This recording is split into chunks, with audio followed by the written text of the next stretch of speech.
Assalamualaikum warahmatullahi wabarakatuh. Sahabat semuanya, hari ini saya mau tanam seledri. Nah, ini saya sudah ambil bibit seledrinya. Ini saya ambil di kebun bibit Safa. Jadi saya tinggal tanam saja. Sekarang saya mau menanamnya di ember-ember bekas.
Selain itu, saya juga punya tanaman seledri yang sudah lumayan besar dan tadinya saya tanam di polybag kecil. Nah, agar perkembangannya itu lebih maksimal, saya akan memindahkannya di ember bekas ini supaya dia lebih maksimal pertumbuhannya.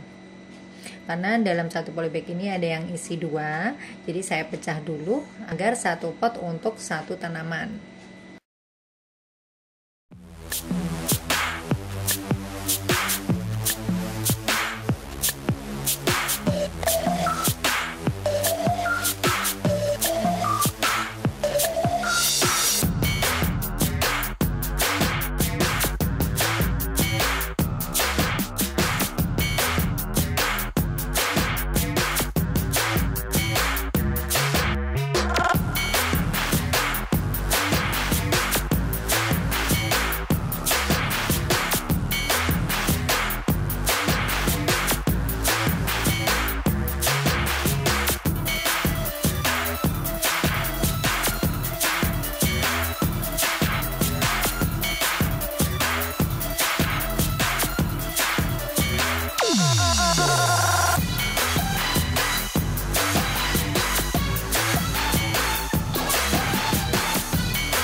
perawatan tanaman seledri, sebaiknya kita harus menyiramnya setiap hari, paling enggak 1 hari sekali, bisa sore hari ataupun pagi hari, tergantung pada kondisi cuaca. Usahakan media tidak terlalu becek ataupun terlalu kering.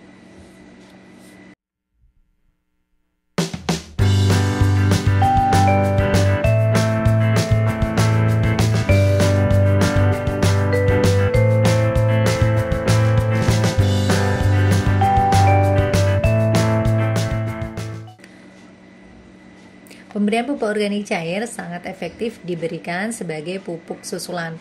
Dan untuk mempercepat pertumbuhan, saya rutin memberikan pupuk PSB 1 minggu sekali dengan cara dispray.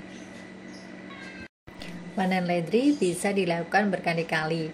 Panen pertama biasanya terjadi setelah tanaman berumur 3 bulan setelah tanam, tergantung varietasnya. Pertumbuhan seledri dikatakan telah maksimal setelah daunnya rimbun dan anakannya banyak. Seledri dipanen dengan cara memotong pangkal batang secara periodik. Saat kita panen, jika melihat daun-daun seledri yang sudah kurang bagus, menguning ataupun terkena hama dan penyakit, kita bisa langsung memangkasnya untuk dijadikan kompos ataupun dibuang. Selain itu, jika ada rumput-rumput atau gulma yang tumbuh di sekitar tanaman, kita juga bisa langsung mencabutnya.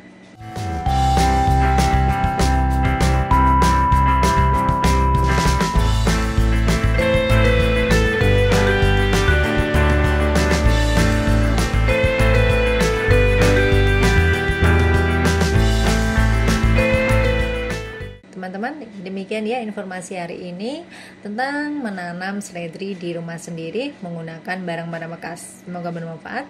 Jangan lupa untuk senantiasa berdoa kepada Allah Subhanahu wa taala di setiap aktivitas kita agar aktivitas yang kita lakukan bermanfaat dan berkah. Sekian dari kami. Wassalamualaikum warahmatullahi wabarakatuh.